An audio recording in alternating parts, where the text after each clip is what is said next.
Jazz clubs around the world are sitting empty, but jazz musicians will always have great music and stories to share.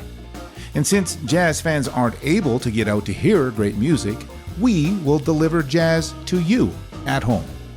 Welcome to Jazz Home Delivery with Tim Tamashiro.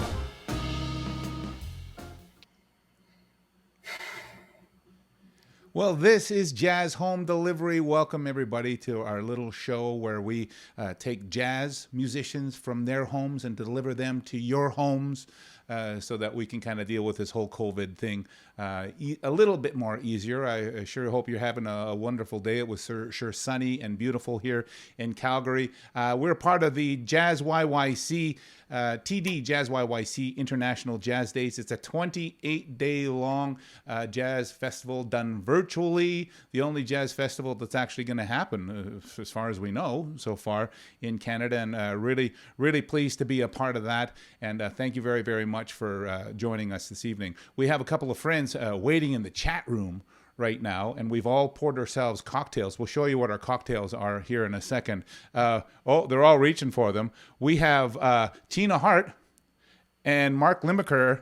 There we go. We got our, look at that. I'm going to push the applause button. There we go. We got our cocktails. We're all drinking cocktails because we're allowed to.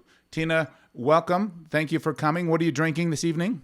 I'm drinking Dalwhinnie Scotch. Yes. Dalwhinnie Scotch in a very beautiful crystal glass. Right, Nova Scotian crystal. Oh my goodness, you don't mess around. And Mark is consuming what today? Mark Limacher. It's just grappa. Sibona, but it's very, very wonderful. So you should be drinking this every day. It's medicinal. It's medicinal. See? It's medicinal. It's supposed to be like that. I totally agree. I'm drinking a Negroni, and I was showing off to Mark that I have this special bottle of red vermouth. It's quite lovely. But thank you very much for being a part of the show. Tina, what did you spend your day doing? I was gardening outside. Beautiful, right? Yeah, moving rocks, doing all that stuff. Very nice. Mark, what did you spend your day doing? Baking? No, I was on a bunch of phone calls and then making the performance you'll air, assuming that this doesn't go completely in the toilet before then, it's great. It's a wonderful day. There is no such thing as going in the toilet on a video. Oh, we'll see. Yeah, I can test that. Okay. Well, I guess we have something to look forward to, everybody. You stick around. Let's just see how far we get away from the rim. I'm excited about it. Well, I'm very pleased to have all three of you here and with us here for Jazz Home Delivery. Tina, I'm going to come over and talk to you. Mark, excuse us, will you? I'm just going to go over and talk to my friend Tina here for a second. Wait a second. I got to do the right one. That one and that one. There we go. It's the two screen. Tina. Hello. So nice to see you. Nice to see you too. You have such a radiant smile. From my parents, Yeah. They're good in the teeth department, right? Yeah, I guess so. You said you spent your day gardening. You also have shared with me that you're the queen of staying busy. Yes. There's always something to do. I'll redo furniture. I'll sand. I will paint birdhouses and bejewel them. I will attack my children's hair. I will find something. and at the very least, you'll go and spend some time with your dog. Oh, for sure. He demands it. In fact, he's 15 and very particular. Mm-hmm. And he announces when it's time for a walk. And if you take him at the wrong time, he doesn't go. So that's where we're at. If you take him at the wrong time, he doesn't go. Yeah, he'll just turn around and come home and be like, I'm not quite awake for this movement. And he just goes home and goes back to bed. You got to kind of imagine what the dog's voice would be like if it was a human voice. It's just like, oi, my back legs, my hind legs are killing me. I can't do this. You gotta wonder. That's what he's like. So I know you can keep busy around the house and with your puppy dog. How do you keep busy musically? Well, I spend a lot of time listening to the radio and listening to all types of new music. Um, Oh, I like to practice every day, and then I will try and learn some new songs. Like I have Cyril Lemay, who's constantly doing some French songs, oh yeah. and uh, and then Spotify gives you a mix based on what you've listened to, and you discover all these new incredible singers there too, and songs. So I do like to just listen and see what's out there. Yeah. And then do you try some of these songs? Um, like as part of your practice, you kind of pick up songs, you kind of go, ooh, I want to try that one out. Absolutely. Yeah. I'll say to Conrad, I'll say, hey, if I can't find the chart, because I'll look and see if I can find a chart somewhere so that I can work through it myself. And if I can't, I'll be like, oh, honey, Oh, honey. maybe, right? If you're not busy, can you just lift this tune off the radio? And he's good enough to do it.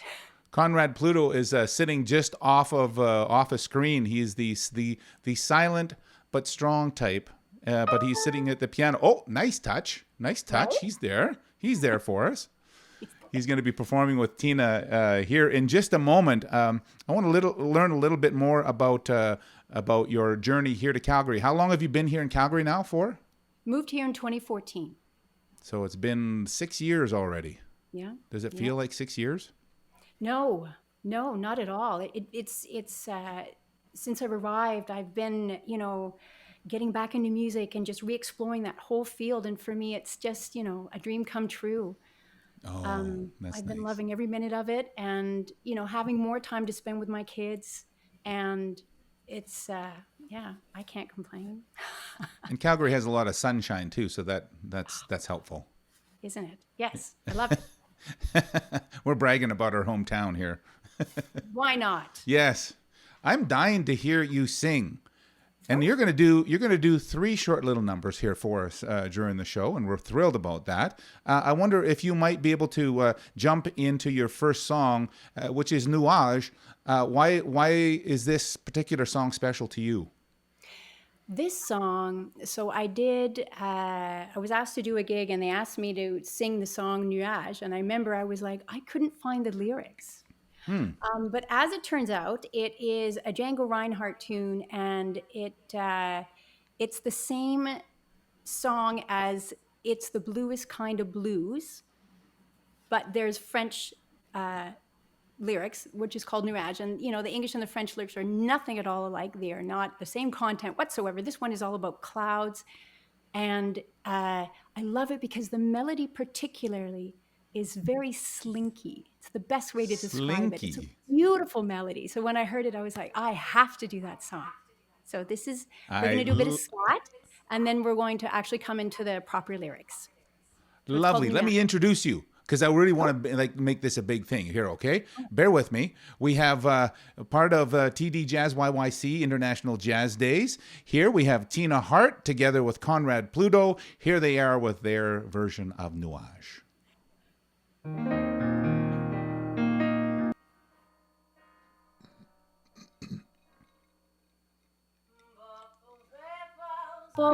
Bobby, Bobby, Bobby, Bobum bove vas up boppy up day Bobum vovi vosei Bobum Bobum vovose bom bupui Ba ba ba pui pam Pui up bopum bay Babas up vove bom bom Baba pui Bobum bobum bove Bapui pa up boopin up Baba zo baba baba Pui bodi boda bow Pui baba bow Baba whip bo whip bo whip bo bow Bubble doo bom bom Bubble deep bom bom Baba ba ba ba poopay Bobom ba bo bi da ba bo bi Bobum bobum bo bo bi Baba whip bo bay Baba whip bo bay Bo bo zip bom bom Bui bo ba ba ba bom Boy, Papa. Lentement dans le soir, le train s'en va. Sur le quai, son mouchoir s'enfuit déjà. Dans la glace comme un songeur, le mur gris de sa maison, sous le jour qui s'allonge, s'estompe à l'horizon. Nuage s'étire sur son toit bleu. En passant, il semble dire un triste adieu. Et tout ce que j'aimais lorsque le train fila dans un flot de fumée s'efface à jamais. S'efface à jamais. S'efface à jamais.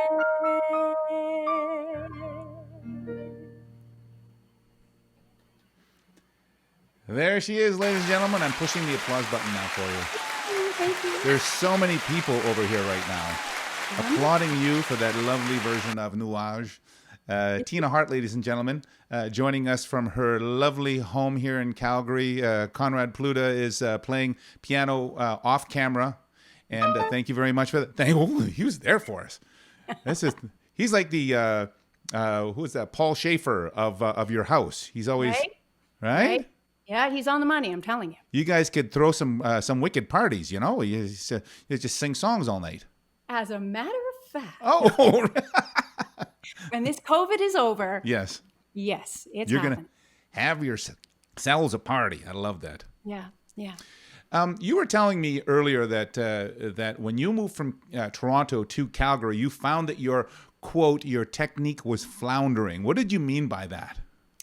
Yes. Well, actually, I moved from Montreal because I've been living in Montreal for a long time. Okay. And I did live in Toronto, but then I moved to Montreal. And when I moved here, the last type of music I'd been singing was rock. So really, really heavy, really forceful, and mostly in the lower register. So when I got here and I wanted to take singing back up again, I had lost a lot of the upper register, and I realized that I was carrying all the weight of the wow kind of stuff with me, and I just I lost like maybe an octave at the top. So when Conrad said, well, do you want to get back into singing? And I was like, of course I do. That would be incredible for me. And he goes, well, what do you want to do? And I said, well, I need to learn my voice again. I need to get it back because it was the onset wasn't happening and the flexibility was gone. And so that's what I did. Yeah, I studied with Elaine Case, and she helped me rediscover what I'd lost. You found that the separation between the light and the dark, you mentioned. Yes. Well, you need a combination of both, right? Yeah. So that the light is what you travel in, and then sort of the dark is how you're coloring. You could either keep it right, or you could add like a whoa, whoa, whoa, like a nice kind of a smokier sound instead of like wah! Right? You're getting to paint with your voice, and you can paint the words and give a lot more inflection. And so it was fun rediscovering that. It is fascinating, and I can tell that you really enjoy doing singing with these techniques. Yes. Yeah. There's a freedom, right? When you can play within your whole voice and use the whole thing. Yeah. This song that you have coming up now is a standard that can demonstrate exactly what you're talking about. Because this is one of those songs that is up in the high, and there's lots of things happening, and then it kind of drops down. The song is La Vie en Rose, and we'd be very happy if you could perform it for us now. Wonderful. Would you do us the favor, please? My pleasure. Tina Hartt together with Conrad Pluta here with L'Avion Rose.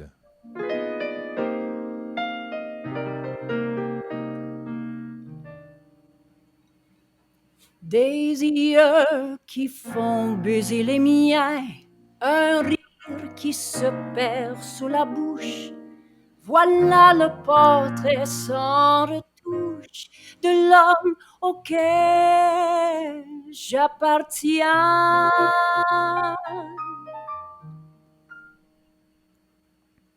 Quand il me prend dans ses bras, il me parle tout bas.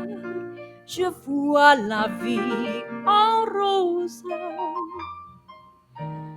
Il me dit des mots d'amour, des mots de tous les jours, et ça me fait quelque chose. Il est entré dans mon cœur une part de bonheur dont je connais la cause. C'est lui pour moi, moi pour lui, dans ma vie. Il me l'a dit, là j'aurai pour la vie.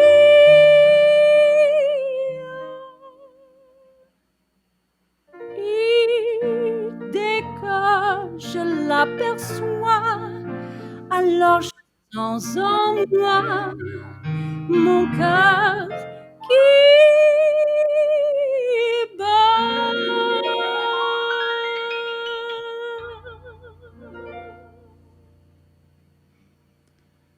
Beautiful, L'Avion Rose.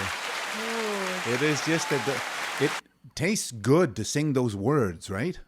Right? You can, Something yes, about it the just, French, it just automatically, you're more romantic, you feel more romantic. It's, I love singing in French. I find it way easier than English, for I sure. wish I could sing in French, but I only sing the English version, but it still tastes good. Well, there you go. Yeah, it tastes like a baguette, but not one that you get in Paris. Thank you very much for that. Wonderful job. You're creating a new project now. Tell us about your new project. This is very exciting. This is exciting. So, I have been doing a lot of solo work here and working with a lot of different musicians. So you don't ever have the opportunity to really get into the nooks and crannies of songs when you're constantly teaching someone else the songs that you're doing.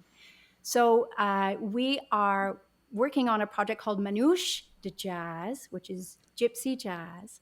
And the whole concept is basically incorporating instruments that have very distinct colors. So we're talking violin and clarinet and accordion and double bass. And then I'm also going to have a percussionist. So with very much of a Latin flavor. So I get the elements of all the styles of music that I love. And then, of course, we'll have a regular drummer as well. So Yeah. it will be, a Latino rhythmic drive to it Yeah. with all the colors of these instruments. And then, of course, the French twist. Well, you're bringing in instruments that aren't a regular part of the toolbox for manouche, for gypsy jazz. If you bring in a drum kit, it's there's no drum kit in usually in gypsy jazz or bluegrass, surprisingly. but I'll bet you that is going to add a really, really nice flavor. Interestingly, though, you didn't mention guitar. Well, there will be no guitar. We've because the accordion is a chordal instrument, and then you'll have the violin and the clarinet. So you'll be able to do harmonies and whatnot.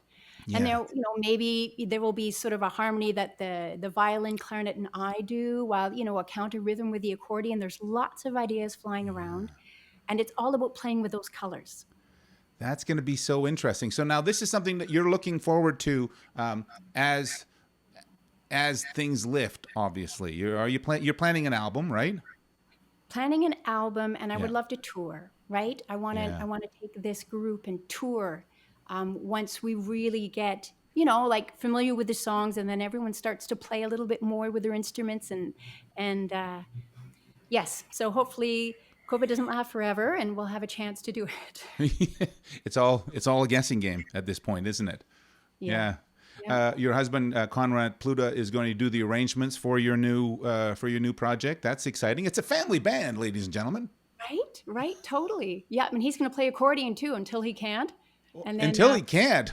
Oh yeah, well, because he works, he generally works at Stage West, so he'll be busy to be able to tour with us. Yes. I see. Okay, that's the way that it works. I gotcha. So you have a song now that can incorporate the elements of your new project. Is this song Amor, Castanet, and Tango? Does this incorporate your new sound? Yeah. Well, I mean, if you can imagine it with all those instruments, then you're on the right track. Okay. But well, that's So this is exactly what we're going to do now. We're going to imagine this song with accordion, clarinet, violin, drums, and percussionist. No guitar. Yeah. Okay. Here's Tina Hartt, ladies and gentlemen. She is performing here on the TD JazzYYC International Jazz Days. This is a virtual festival, and we're certainly happy to be inviting over 28 days, 56 artists to come and be a part of our presentation. But right now we have Tina Hartt with us in her home in Calgary. Tina, take it away. Amour, amour, quand tu me tiens. Amour, amour, tu me tiens bien. Ton corps blotti contre le mien. Dans son castagnette et tango, olé. Ici, la brise est parfumée du goût léger des orangers, de joie de vivre et de chanter. Amour, castagnette et tango, olé.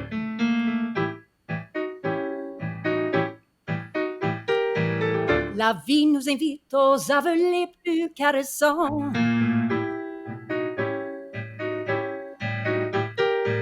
Viens prendre mes lèvres avec la rose de leur sang dans les soupirs et les frissons. L'amour morne le ballon rythme infernal du désir international. Yo te quiero, chérie, je t'aime. Kiss me, my love. Amour, amour, tu m'appartiens. Ton corps blotti contre le mien. Dansons-nous deux jusqu'au matin. Amour, castagnette et tango, olé.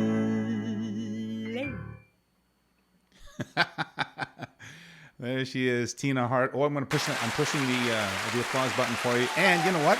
I'm also going to push the cash register button because that was money. Awesome. Well done. You did a lovely job. That was together with Conrad and Amor, Castanet, and Tango. Woo. We're so happy to have you here on the show, Tina. Thank you very much for your performances and for your insight into what's happening in your life. Well, thank you for having me. I love the show. I love the idea. I love you bringing it to people at their homes. Thank you. Thank you, JazzYYC. Yes, indeed. Yeah. Well, thank you. I'm gonna excuse myself from you and go to the other room. It's just over to the next room, actually, right now. Yes. I'm gonna go and talk with Mark Limacher here. There's Mark, and it's both of us. There's Mark Limacher, ladies and gentlemen. The applause button. The applause button. It's a good thing I can't hear it. Well, I would be made so uncomfortable if I heard that. Oh, would you? Oh, of course. My God, I haven't done anything yet. I haven't done anything. Well, you're here and you're stylishly dressed. Mark Limacher is a composer and a pianist and a snappy dresser and appreciator of exotic boozes. Those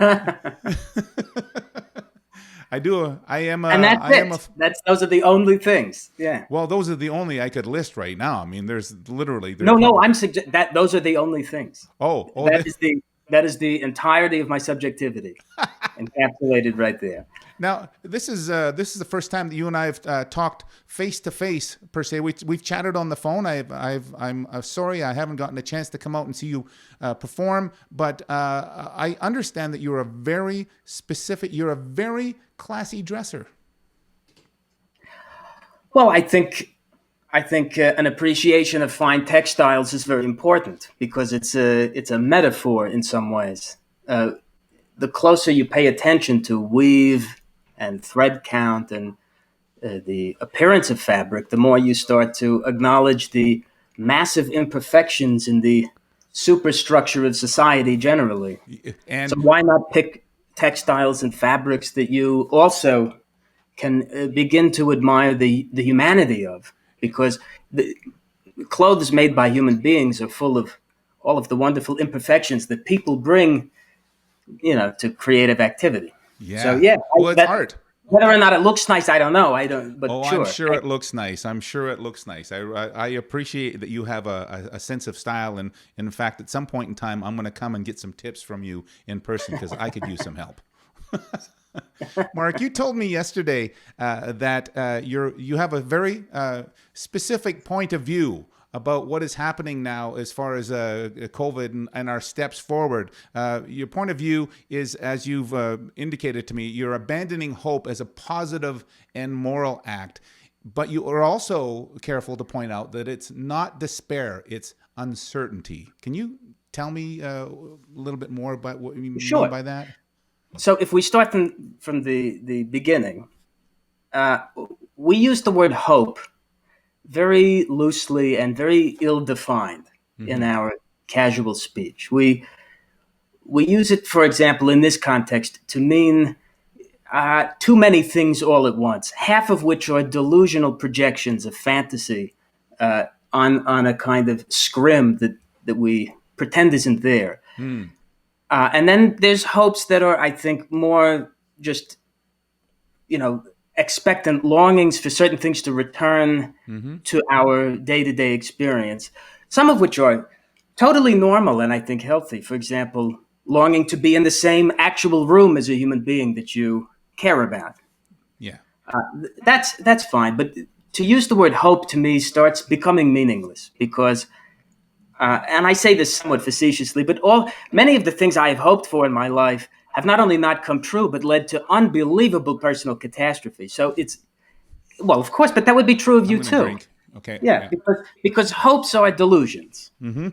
Hopes are not good things. We should be fearing hope when we use the word. I mean, because we should be more specific than that. So abandoning that, very important. Okay. Yeah. Very, very important. Get rid of that. Is it? Secondly, I just want to sneak something in here. Are we overusing the word hope so it's lost its meaning? Oh, sure. But we do that not only with that word. I mean, there's other words like closure, as though we have any concept of what that means. Anxiety. There's one of those words that gets used way exactly. too often. Anxiety. And we use anxiety so broadly that it begins to encompass just feelings that we aren't sure what they mean. And that's not good enough. And why should we feel good all the time? That's also a dangerous proposition. But why I say that this is a moral act is that to cling to fantasy in a time of unbelievable crisis, and this is the thing that's, it's not a very cheery point, but COVID is a massive crisis. It is so enormous that the ramifications of this we can't actually conceive of how severe it is.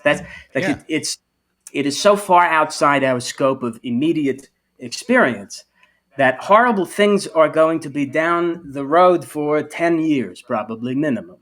So with that in mind, it's very dangerous to cling to, I think, fantasies of things returning to normal. Another word, normalcy, that is meaningless. So there's going to be a new normal. Definitely. There will be sure. I would just jettison the word normal because it makes me very uncomfortable. Jettison. Okay. Because normal. Let's drink to jettisoning the normal. Yeah. Normal is so close to normativity, right? So we think of things, what ought to be in the philosophical sense.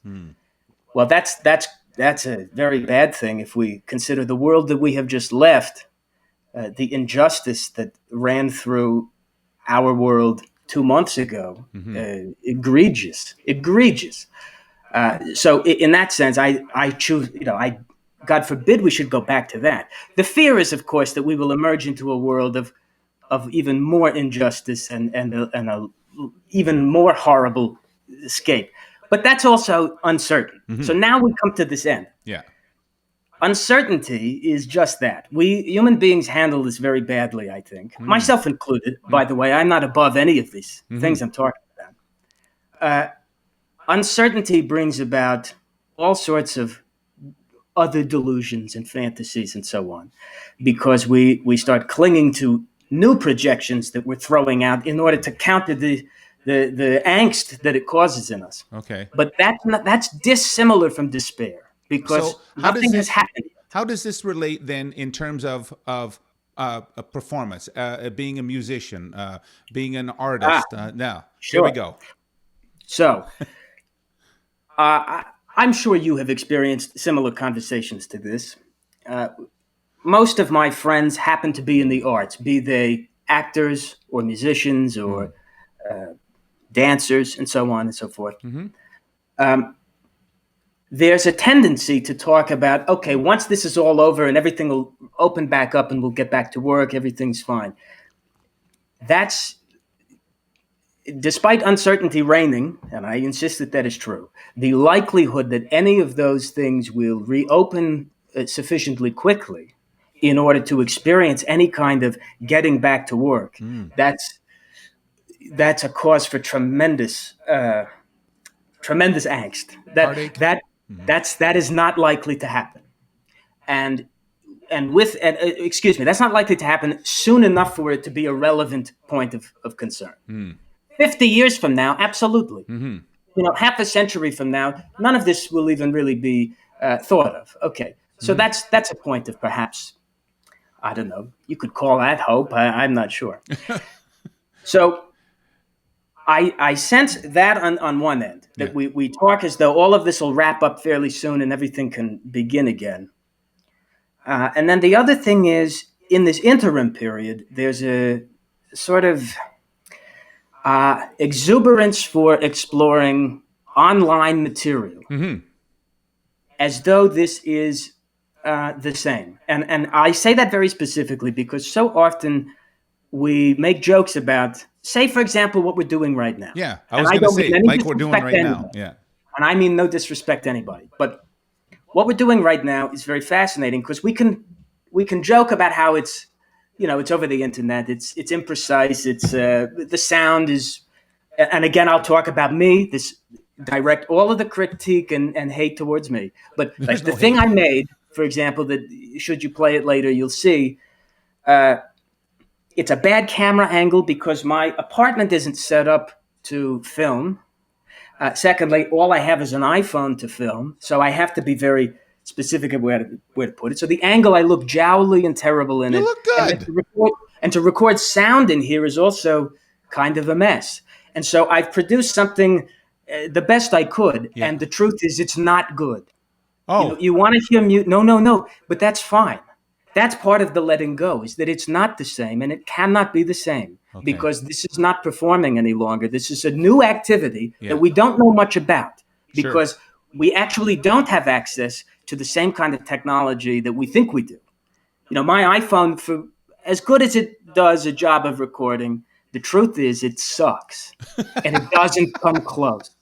That's the problem. So we joke about it and we laugh, but the thing is, when stuff doesn't start coming back and that's all we have, suddenly there's going to be a realization that it's not the same, and we've really, really lost something very, very potent.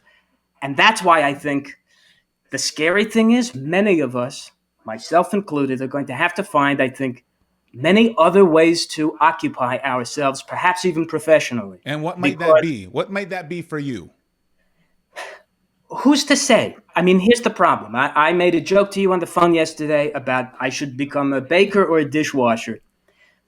I mean, in a sense, it wouldn't be noble professions. Wouldn't be the end of the world. People have suffered so much more than that. That would be great. And besides, I I find bread fascinating. And if I may just, I do too. as a brief aside, I have found the yeast shortages in supermarkets to be fascinating because it's a metaphor again. It's a symbol for how disconnected we are from the very technology we claim to use. Bread is the ultimate and the most ancient technology of harnessing a fungus to help us turn flour and water into Yeah. something edible. To turn it into gas so that it makes Right. it fluffy and And, gluteny. Yeah. and we've lost sight of how to use that socially. And there's no way I can believe that this many people are actually going to buy yeast to make bread. They go home and they stare at the yeast and they sob uncontrollably because they've lost it. They've lost everything, and they've lost touch with themselves and the society. And this is what I mean. The catastrophe is enormous, and that's kind of the backdrop of all of our lives, regardless of what we want to tell ourselves. This is I'm just going to throw this question at you. Are you willing to be wrong on this? Oh, I hope I'm wrong. Please let everything, yes, please, of course. But here's the thing. I'm aware that I will be wrong because I'm sure it will actually be different and possibly worse than what I'm imagining. So this is wave one of a virus. Mm-hmm. We'll see another one, and not to mention countries that have yet to experience it. Yeah. So the global effect is unknowable. But to say, when you say, "Am I willing to be wrong?" Do you mean is it possible that in fact it's not so bad and everything will go back to something like it was beginning of January here?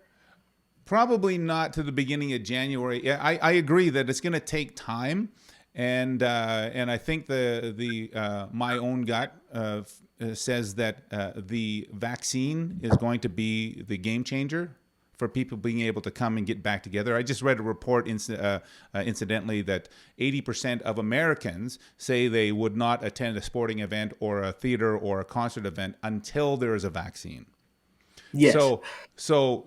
Well, that's very encouraging. Although, may I counter with the article in the New York Times a few days ago indicating that, with all likelihood, an optimistic date or year for there being an equitable distribution of a vaccine is 2036. Holy cow! But that's on a global scale because wealthy nations, like ours, will gobble up the vaccine to punish the billions, right? But with that in mind, but so, yeah, sure. It's possible that Canada and North America might experience a faster ability to gather. Yeah. That's wonderful. But also that's a new sort of injustice.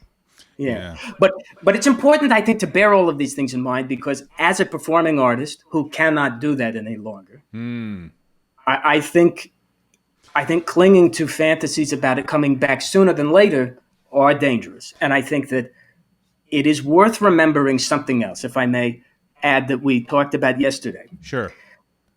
We ought not to lament or despair preemptively for a loss of art because that... Art is always going to be there, Mark. Art is always going to be there. Our ability to experience it together is going to change. In the most horrendous periods of human history, art is made. Mm-hmm. And we see that from pandemics far worse than this. For example, the Black Death in Europe, art continued, right? So we know that even in something parallel to an experience like this, that it continues. We see during periods of genocidal madness in human history that art continues, not by the perpetrators I'm talking, by those being thrown into oblivion. And so in that sense, we know that art is possible, and it's kind of a fascinating thing for me to say because I love it so much, but it deflates it. It becomes just another human activity. It's like, I don't know, the fact that we like to create little civilizations and things that we hold dear.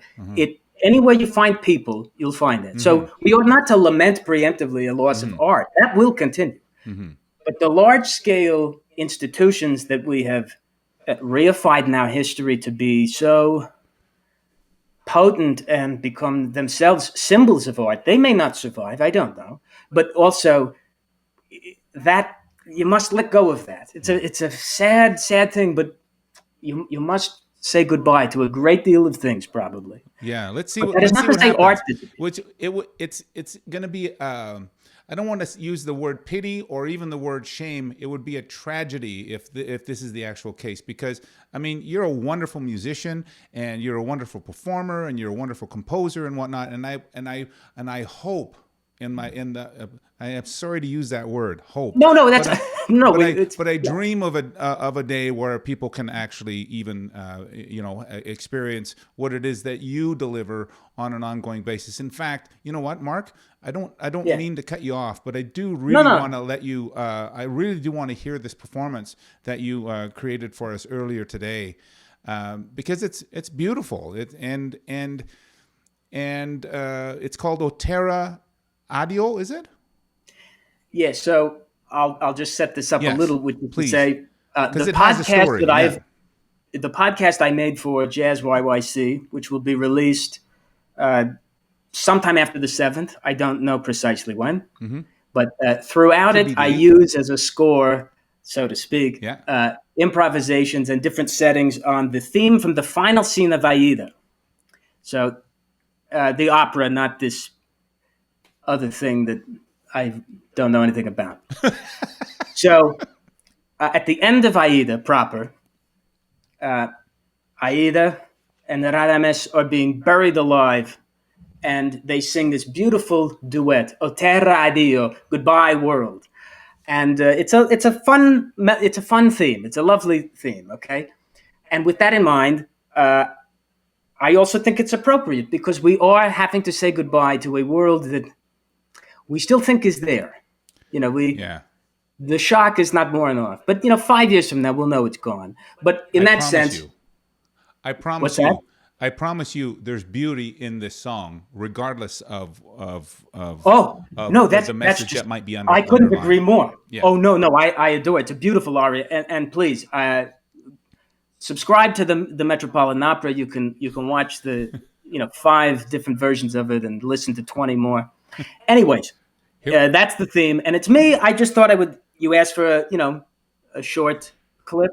I thought I would improvise on that theme to give you. So your podcast, by the way, is going to be on May 9th. That's when it's going to be released. on May just so you 9th, know. okay. Okay. See, I don't know. They don't This tell is me just- anything. I No, don't this know. is hot off the presses. I Oh, literally is just it? got a Okay. text while we're doing the show saying that you're going to be. It's launches May 9th. So in the meantime, though, here is Yes. Mark Limacher. Here is part of the JazzYYC TD International Jazz Days Virtual Festival. This is a recording that he did for us earlier, but I'll tell you what, this is really something else. You're going to enjoy this.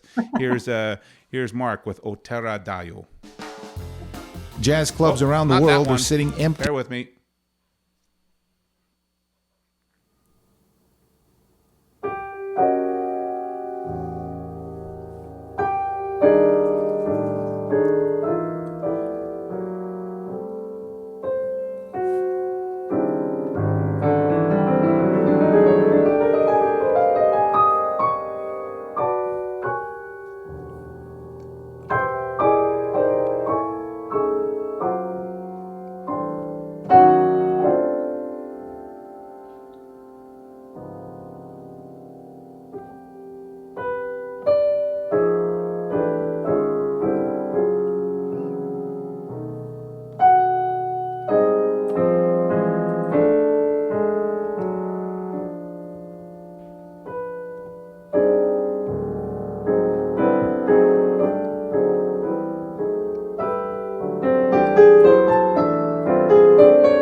There he is, ladies and gentlemen. Mark Limacher riffing on Adio. Just jazzing. Yeah, Yes. jazz. No, it's beautiful. You know what? You're a very gymnastic-y type of a player. I love watching your technique. Well, it is. It's like you're. No, I'm thrilled because I don't know what I'm doing. Well, no, you don't. You do know what you're doing, and it's a thrill to hear you perform, and as you've said, and I don't want to dismiss any of your thoughts. But when it comes to the future, goodness knows nobody knows what's certain. And your point of view is really, it's shocking, yet probably has a lot of merit to it, though, at the same time. Well, I appreciate that. Yeah. And yes, we don't know. We don't watch. It'll disappear, and I'll look like an idiot. And that would be great. That would be very good for the world. And you're happy? Are you happy to wear that mask? Oh, please. Yes. I don't wish for trauma. Yeah. I don't long for crisis. Yeah. Yeah. Let's see what happens. We will see. We'll see what happens. And I will drink to that. Yeah, you will drink to that. We have Tina Hartt waiting in the room. She's sitting there and listening to our conversation, and it's been a real treat having all of us in the same room together. I feel like we're just sitting across the table, just visiting with each other. Isn't that wonderful? Yes. Pass the salt, please. Pass the salt, yes. And the tequila, apparently. Yes. Right? It really has been a joy to have you both on the show. As you know, JazzYYC is doing their very best to be able to try to find some ways to be able to provide some exchange of talent between the artists and the people at home and whatnot, but also providing a means so that you can earn a little bit of a gig economy while you're sitting there at home. So hopefully that helps, and I'm certainly happy to have you as a part of JazzYYC's TD International. I always mess this up. TD JazzYYC International Jazz Days. It's a virtual festival. That's what I was trying to say. Oh, Thank Jazz. Yeah. Thank you very much. Give us a little wave. Give us a little wave, and tell everybody thank you for watching. Thank you for watching. That's a beautiful thing. We have a few sponsors to thank, and bear with me. I'm going to come back and talk to you, but I just want to play the sponsor reel. And here we go. Thank you for being on the show, both of you. Thanks, Tina and Mark. Thank you. JazzYYC would like to thank the following sponsors for their generous support that has helped bring this virtual jazz festival to you.